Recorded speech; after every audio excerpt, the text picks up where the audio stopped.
This is Where We Live on Connecticut Public Radio. I'm Lucy Nalpathanchel. Every day we are inundated with information, and it can be hard to figure out what's true and what isn't. And amid the clutter, a skepticism of science has emerged. Disinformation and misinformation can be damaging to communities. You don't have to look back very far to see how climate change deniers and anti-vaccine movements have tried to impact policies meant to protect people. What can be done to diminish fake science?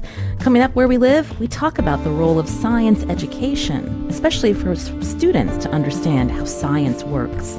Later, Marc Ruede, an educator with Tolland Public Schools and the Connecticut Science Teachers Association, joins us.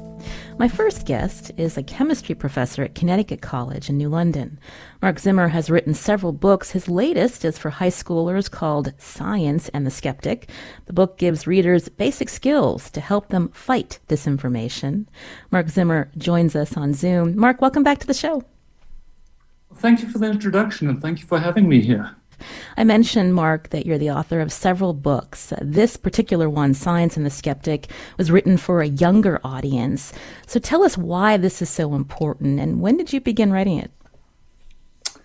So I'm a computational chemist. I use computers to calculate the shapes and structures of proteins, particularly proteins that give off light that are found in jellyfish and in corals. And they can be used to illuminate diseases and understand diseases. And in order to do this, I have to keep up with all the science and medical literature. It's a full-time job. I also teach chemistry and I write these science books.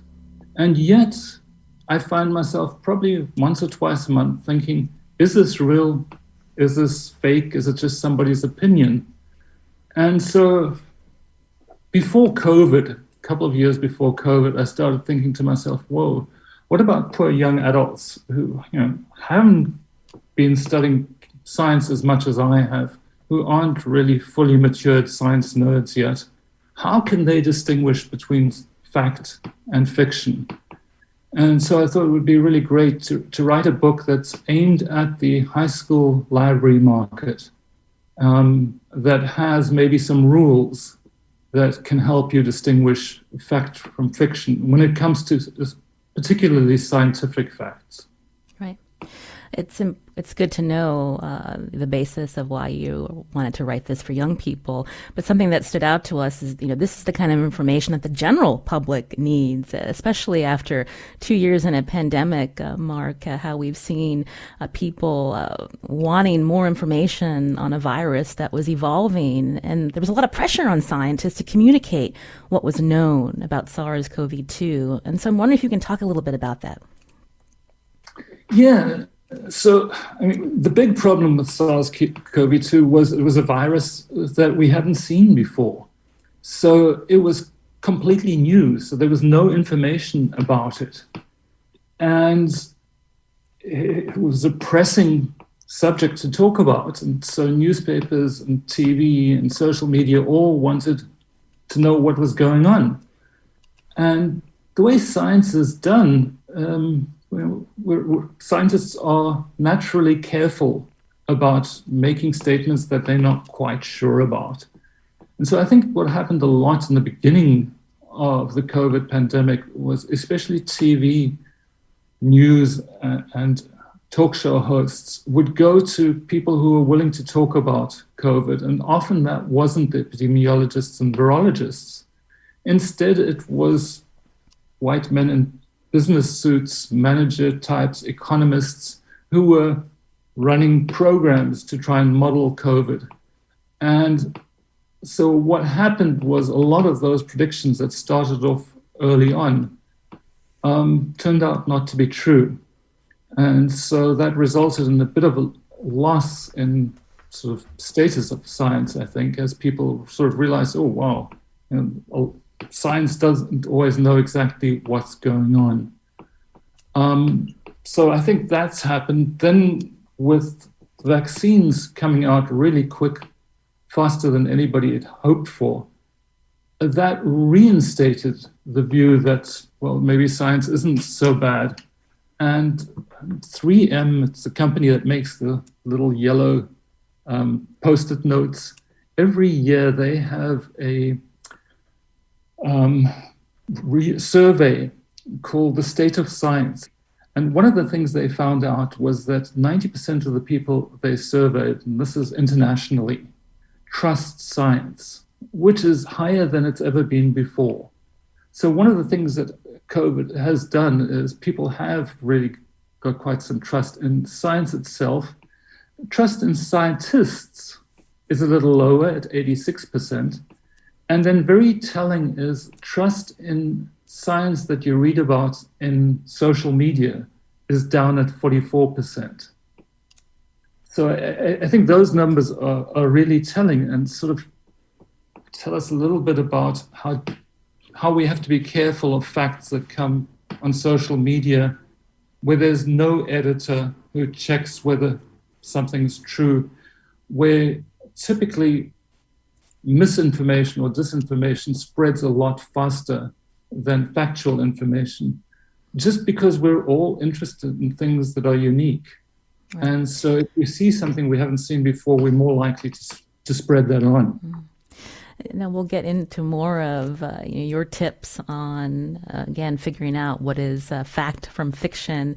Throughout your book, Science and the Skeptic, you have 20 rules. And the first part really focuses on when we think about, where information is reliable, and also when we think about the way science evolves, the importance of peer-reviewed studies. So can you talk about that, Marc? Yes. So the way science works is, I'll take myself for an example. I come up with an idea with some students. We do a bunch of calculations or experiments. Then when we think we have enough to tell a bit of a story, we write it up as a paper. We send it to a journal, and there are many, many journals. And we choose a journal that has got sort of the status of, if we think it's an excellent best paper we've ever written, it'll go to Nature or Science, or it'll go to chemistry journal if it's not quite up to that standard. An editor reads the abstract and decides, yeah, this is the kind of paper that I'd like to see in the journal, and then sends the paper to typically 3 reviewers who have expert knowledge in the field. Now, this was a massive problem with COVID because everybody suddenly was doing research on COVID, and there weren't enough people who could do this peer review. The peer reviewers then have to read the paper and first of all decide whether it is factually correct, and then does it fit in the journal that you want to publish it in. And then once it's gone through that, then the editor looks at what the peer reviewers say. They typically will say, yeah, this looks good, but we would like a little extra work on this just to show this one point and prove it, make sure that that's really real. And then it gets published. So if something's published in a peer-reviewed article, it's not infallible, but it's a good sign that scientists have really done the work and other scientists have checked the work. Now, there is a problem. There are these journals called predatory journals, where scientists pay money and they publish the work, and it looks like a peer-reviewed journal, but there hasn't been any peer review. It's just published as is. And people will do that to sort of prove that some supplement that they're selling actually works when it doesn't, or just fossil fuel industry will publish a paper every now and again saying that climate change isn't real, but it isn't peer-reviewed. So one of the first things one has to establish is this a peer-reviewed journal or not? And you can do that online. There are a bunch of search engines that will tell you whether something's peer-reviewed or not. Mm-hmm. Yeah, that was my next question, given that there are so many places to find information online. You mentioned some of the most prestigious journals, but there is a site that can help people discern which journals are more reliable, Marc. So yes, one can look at just for a list of predatory journals. And then if you find your journal in that list, then oh boy, this is not legitimate science.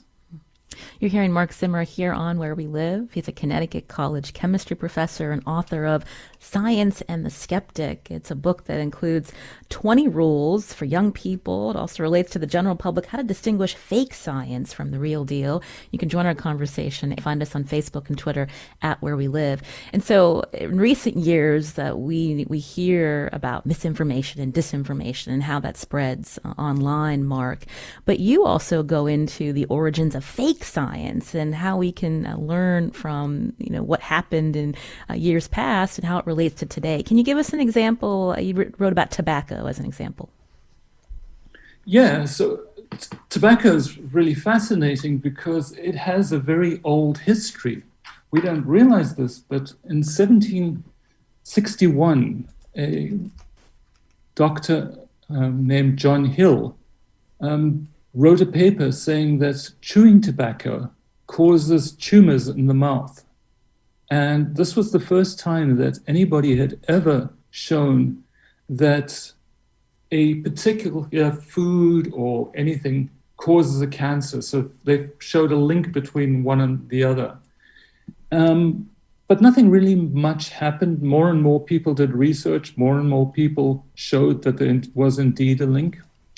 5 years later, Percival Potts did similar research and showed that chimney sweeps got cancer in their scrotal areas from all the coal dust that got caught between the legs and stayed there, and that this caused cancer.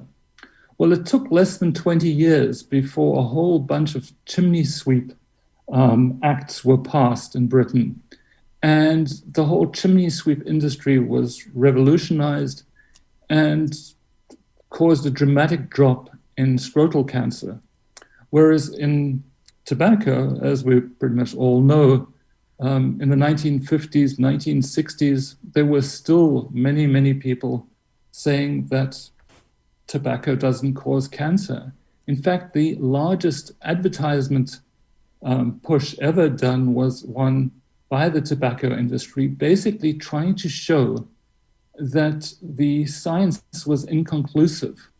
And so this is, again, a problem with science. You can think of science, the process of doing science, as building puzzles, where each puzzle piece is some information like a peer-reviewed paper.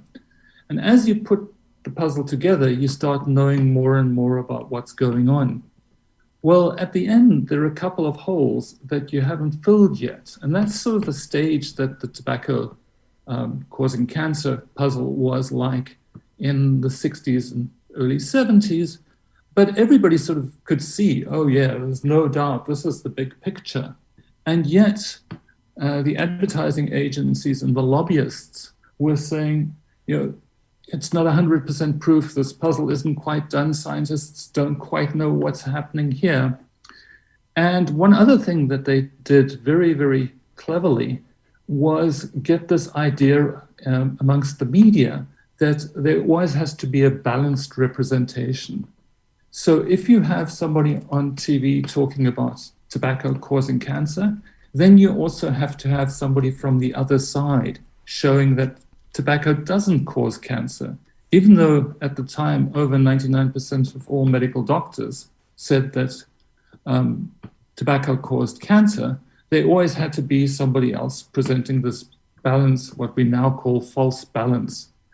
And so today we all know that tobacco causes cancer, but those techniques are still around. So the fossil fuel industry uses it with denying climate change, and they always ask for this false balance. So if somebody is interviewed about their new research showing that the weather patterns are changing because of climate change, then there has to be somebody who says exactly the opposite, even though we know that's got no scientific backing. So tobacco was pretty interesting historically. Again, you're hearing Marc Zimmer here on Where We Live, Connecticut College chemistry professor and author of the book we're talking about today, Science and the Skeptic, Discerning Fact from Fiction. We're going to hear more tips and tricks from Zimmer after the break about how to distinguish what's real from fake science. Now, what questions do you have? You can join us. Find us on Facebook and Twitter at Where We Live.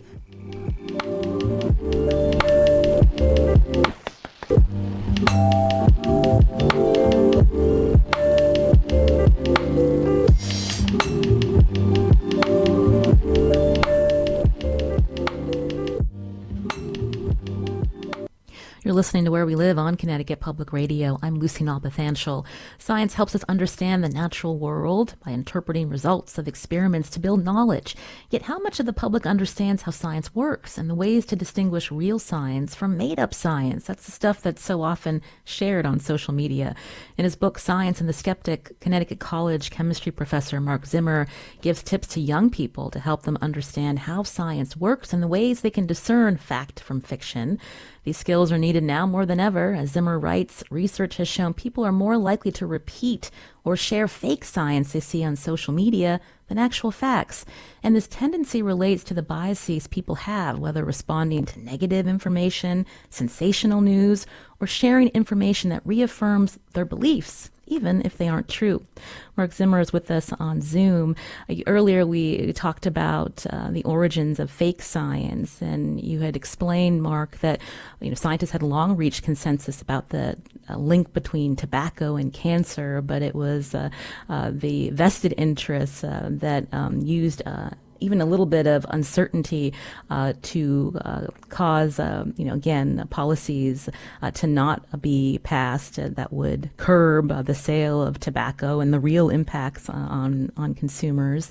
And I'm wondering, when we think about how kids may not be learning about this in the classroom, but this is still a really critical piece when we think about interpreting information. Yeah, that I guess is maybe a better question for the next guest who has more dealing with the curriculum. But we don't have anything like this in most curricula right now, where students are taught how to be critical without being cynical.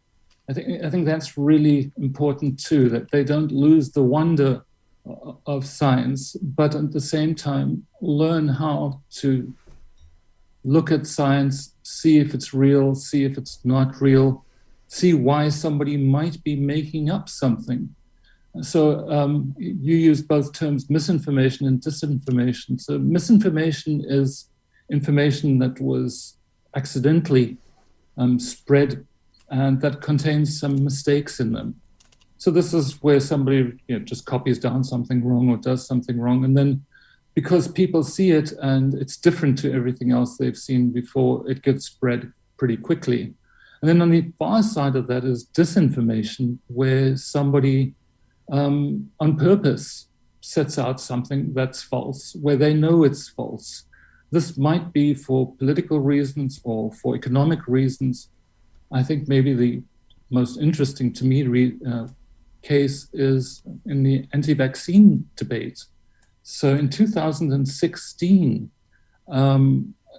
it turns out that if you looked at all the social media tweets that were on the extremes of the anti-vaccine debate, so on the pro side, people who are saying, you've got to vaccinate your children, it's immoral if you don't, they'll die if you don't vaccinate them. And on the other side, people saying you can't vaccinate your children, they'll become autistic, and it's very, very dangerous. It turns out that the vast majority of these tweets came from the same source. And that source was presumably from the Russian intelligence community. And all they wanted to do was stir up discontent between the two groups and push the two groups even further apart. And so I think it's really important that students do learn that. That's one of the reasons why I want this to be a high school, or wanted this to be a high school library book, so that students can critically look at something on the internet and decide, is this real? This is not real. Why would somebody be wanting to do that? And I think in the middle of misinformation is something where people want to believe it's real, and they haven't quite got the proof yet. But because they want to believe it so much, they're ready to believe it and they'll spread it. And so we get something that's sort of halfway between misinformation and disinformation, which is also very, very common.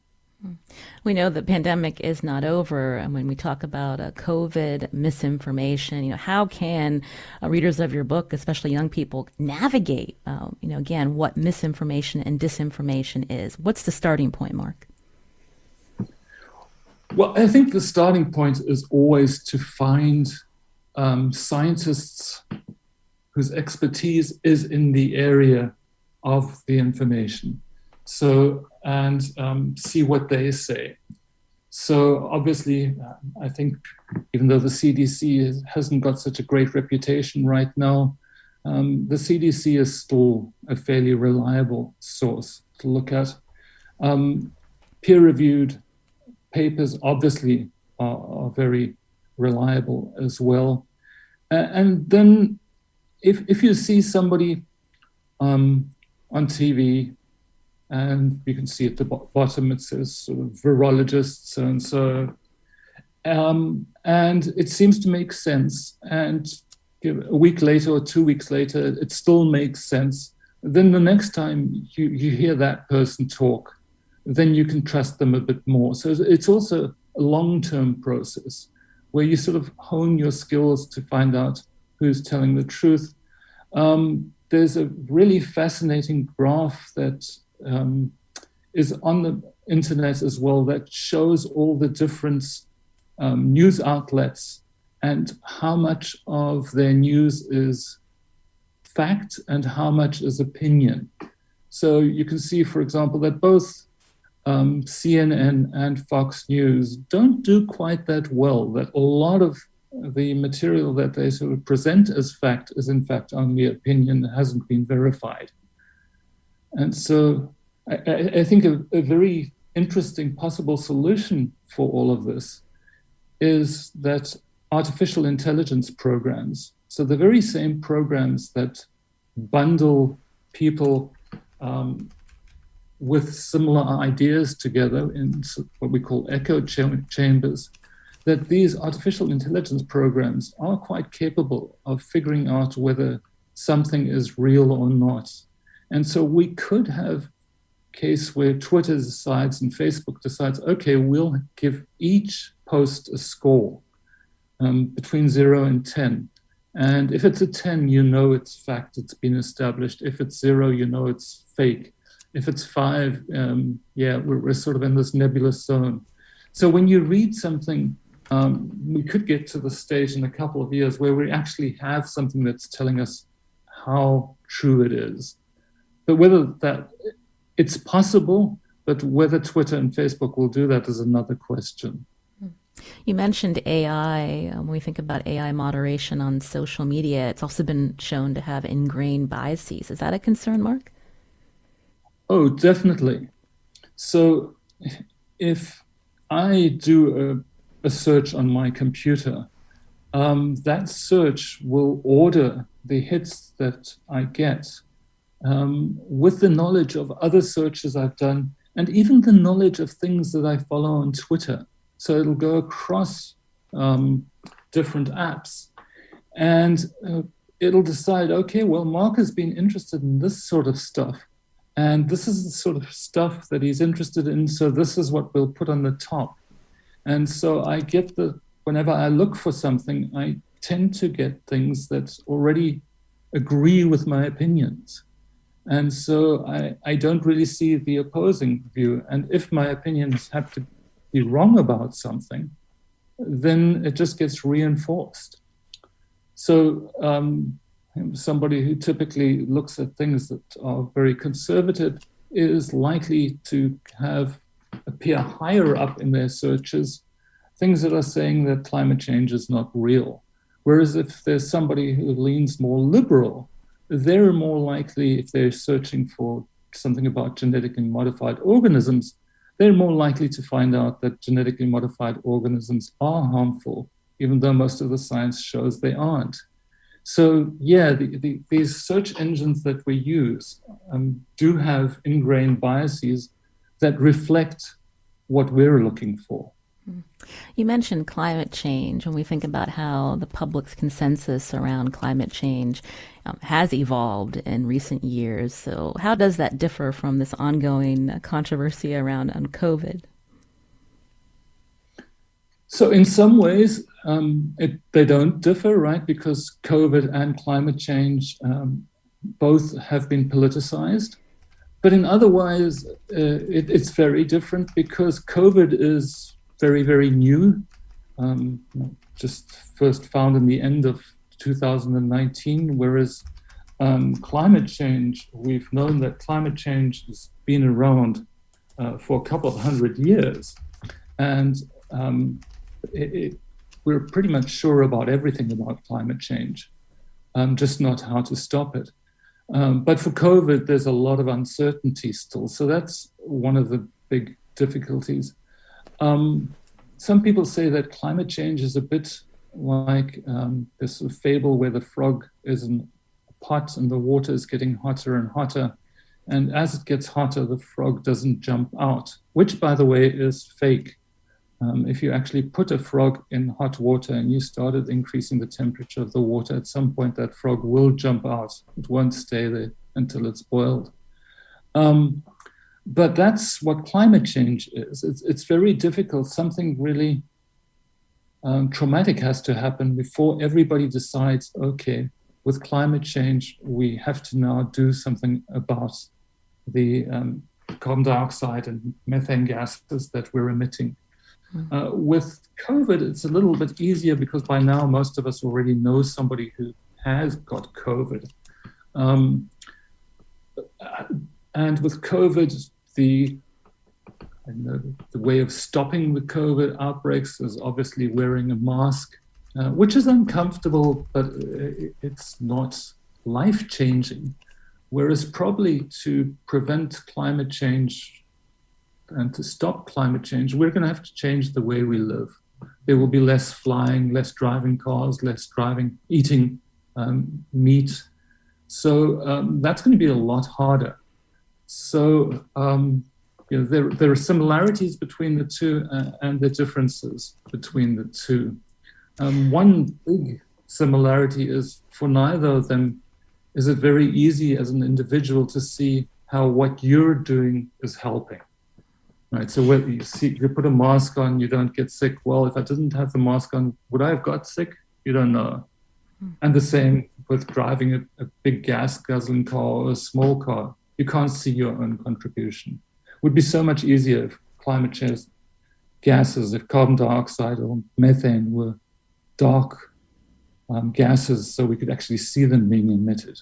Right. But Earlier, Marc, you talked a lot about trust and figuring out what is truth from fiction.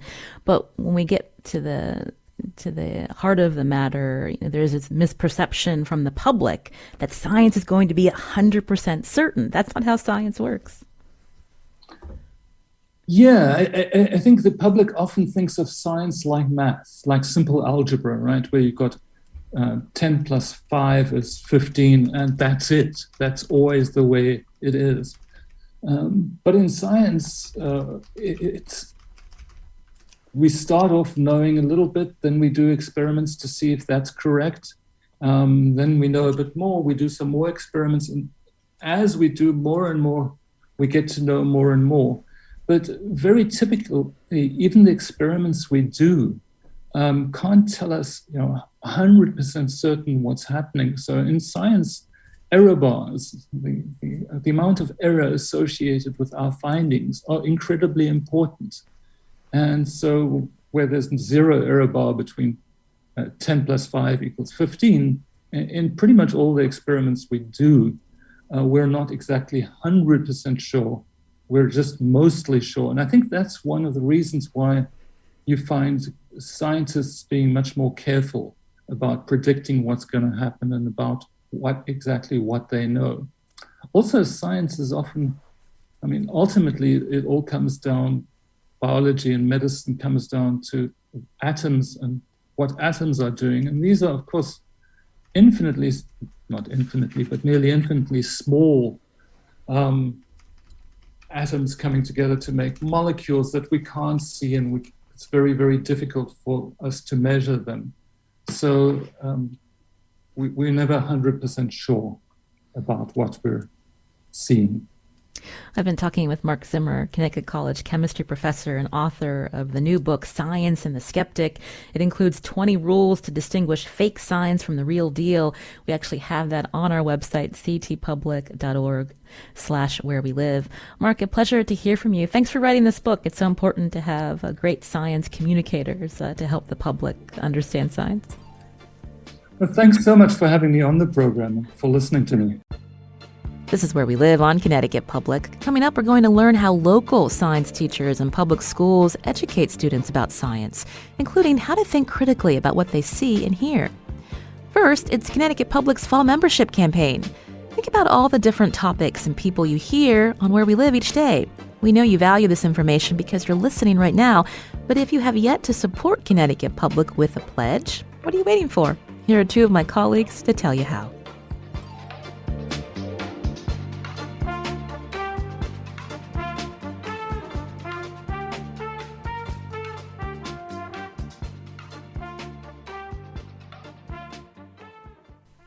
You're listening to Where We Live on Connecticut Public Radio. I'm Lucy Nalpathanchel. Earlier we heard from Connecticut College professor Marc Zimmer about his book for high schoolers, Science and the Skeptic, to help young people discern fact from fiction when it comes to science. We wanted to learn more about the conversations happening in local science classrooms. Joining us now on Zoom is Marc Ruede, Curriculum Supervisor of Science for Tolland Public Schools, and he's the Tolland County Director of the Connecticut Science Teachers Association. Marc, welcome to our show. Thank you. Thanks for having me. So briefly, can you tell us about the association and how it supports teachers?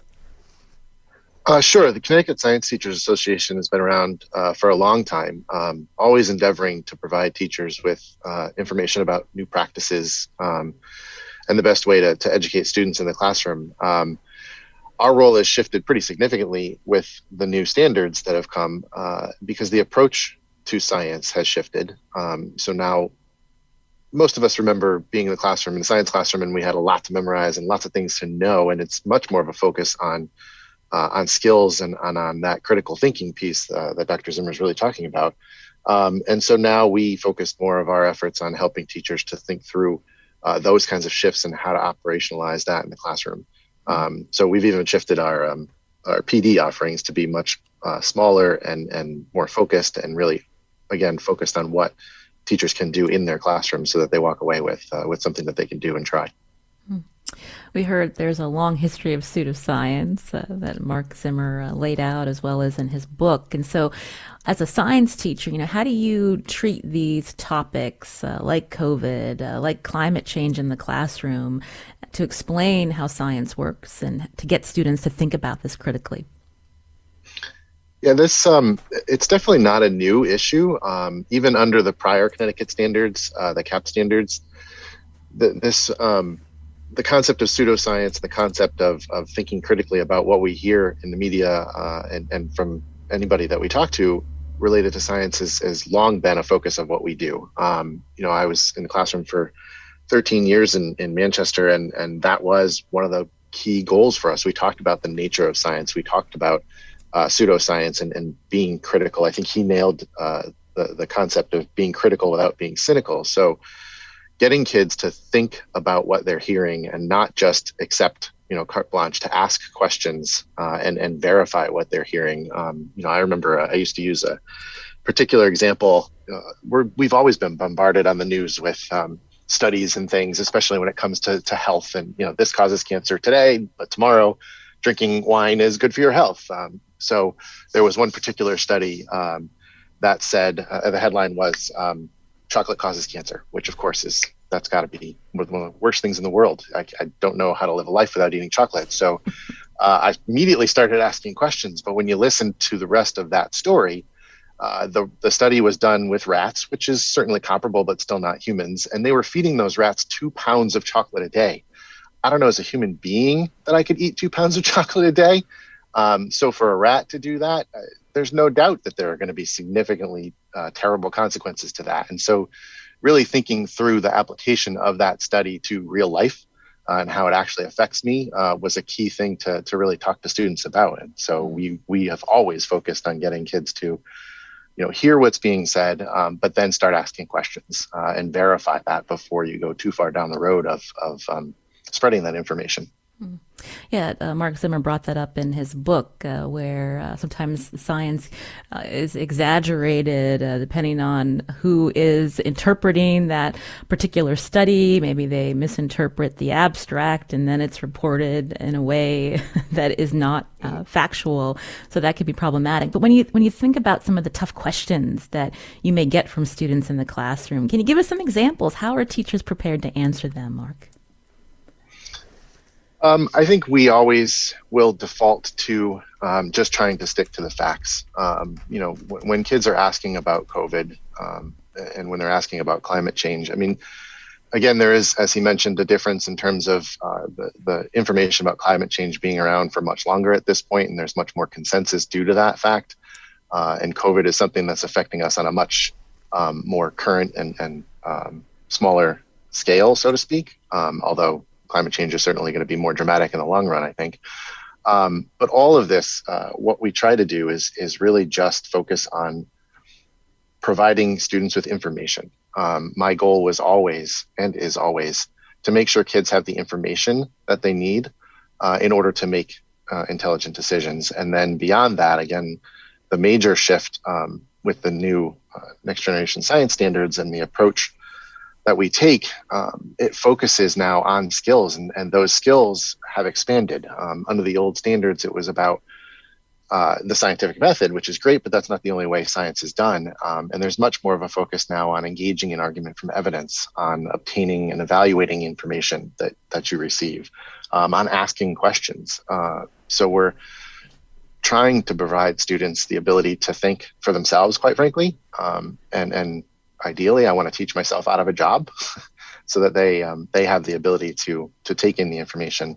I'm not going to try to sway their thinking one way or the other. I also very much think that we have to take the word believe, so to speak, out of the conversation about science. Science is taking a look at the facts as they stand and understanding what it is that they can and cannot tell us at that given time. It's not about, in my opinion, believing science. Right. I was thinking about even the discussions over vaccines in recent years. I think there's a line that you use, it's not new, it's new to you. Thinking about how the general public may not even understand vaccine science. And so again, thinking about what the facts are as the students hear, if a vaccine is effective or not. Yeah, and it's so important too to layer that. I always loved being a biology teacher because it's really learning about yourself. So not only are you teaching about the vaccine itself, but you need to provide some information about how viruses work and how they change over time, and why it is that we have to have boosters and a flu shot every year, and why the flu shot works some years and not other years, and understanding what those vaccines are doing with your immune system. Because we understand how the immune system works, we can then, develop a vaccine to essentially manipulate that immune system in order to respond without the actual pathogen being in your system, so that when you do get the real thing, you've already equipped yourself, you're ready to go. And all of that comes in that conversation. So it's really about helping kids to understand themselves as well. You mentioned the standards. This is the next generation science standard. And so can you maybe mention a little bit more, explain, this formalized approach and how it's been evolving, Marc? Absolutely. So the standards themselves come from a book called The Framework for Science Education, which was published back in 2011, which really changed our entire thinking about science education. And it's an important piece of work because it's informed by a lot of the most current research in education, in child development, in neurological development. And so there's been a lot of shifts, and not just in science, across education in general, because of that research. So this particular shift, informed science education. That turned into the next generation science standards, which were published a couple of years later in 2013, that Connecticut adopted in 2015. So that shift is really about honoring the fact that there are ways to get the stuff, so to speak, the information that's out there for science. These search engines, you can pretty much search anything if you're good at that. That it's more about understanding how science is done and how we obtain this information and how we verify this information and how, as we're talking about today, how we discern what's legitimate information, what's valid information versus something maybe that is either misinformation or something that's still being vetted and still being determined to be legitimate or not. And so the next generation science standards use what are called performance expectations, and these incorporate the disciplinary ideas that we've all learned about and that we had to memorize when we went through school, but it also layers in what are known as the science practices and cross-cutting concepts, which are sort of those big ideas that cut across all areas of science. No matter what you're talking about, we can talk about patterns and data, we can talk about these things, and that helps to create a bigger picture of science. Thank you, Marc Ruede, again from Tolland Public Schools. I'm Lucy Nalpathanchel. Today's show, produced by Katie Pellico and Michaela Savitt. It's Connecticut Public's fall membership campaign. Here are two of my colleagues to tell you how to support the station.